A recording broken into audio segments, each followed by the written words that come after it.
Good morning, class 7 children. Today I am going to teach you about the sea breeze and the land breeze. What do you mean by sea breeze?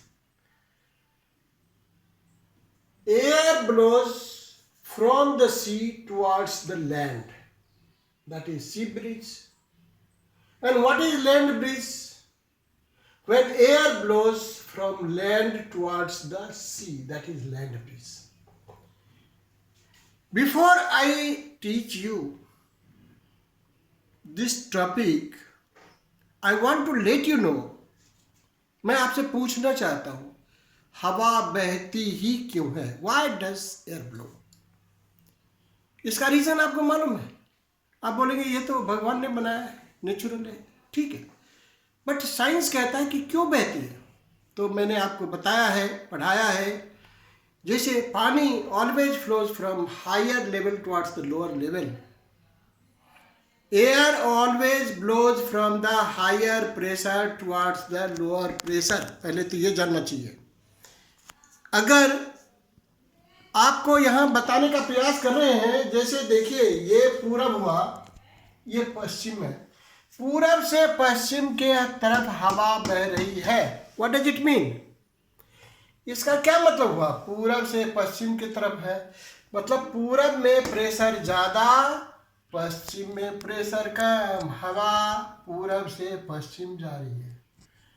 आप कभी कभी use करते हैं पछिया हवा बह रही है. अरे पछिया हवा बह रही है, पछिया हवा का मतलब क्या है? पश्चिम से हवा आके पूरब के तरफ जा रही है. जब पूरब की तरफ जा रही है, क्यों जा रही है? पश्चिम में एयर का प्रेशर ज़्यादा, पूरब में कम, तो पश्चिम से पूरब की तरफ जा रही है. जो आंधी आती है, तूफान आती है, इसका मतलब प्रेशर का डिफरेंस बहुत ज़्यादा हो गया.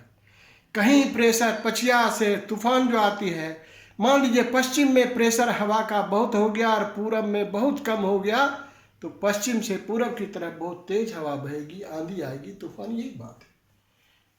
Now, English medium children try to understand what did I say to you. We should know why does the air blows.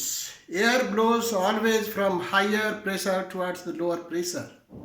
If the wind blows from the east direction towards the west direction, it means pressure of the air in the east is more and pressure in the west is less. So air blows from east to the west. Similarly, if the air blows from west to the east, means the pressure of the air in the west is more and the pressure in the east is less. So air blows from west towards the east.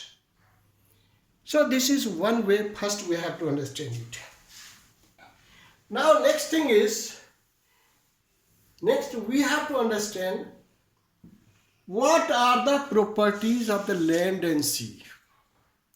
Land की in respect to the सी क्या properties है? कहता है, आप जानते हैं, मैं आपसे जरा सा पूछूं, एक बात सवाल पूछूं कि चम्मच जल्दी गर्म होगा या पानी जल्दी गर्म होगा? आप बोलेंगे चम्मच हो जाएगा.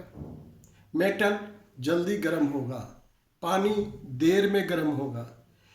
ठंडा कौन होगा? पहले चम्मच हो जाएगा.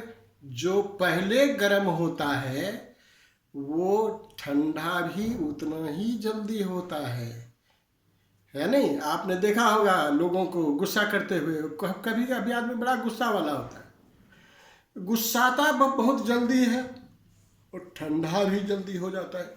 लैंड की प्रॉपर्टीज उसी प्रकार है. एक लैंड है, एक सी है.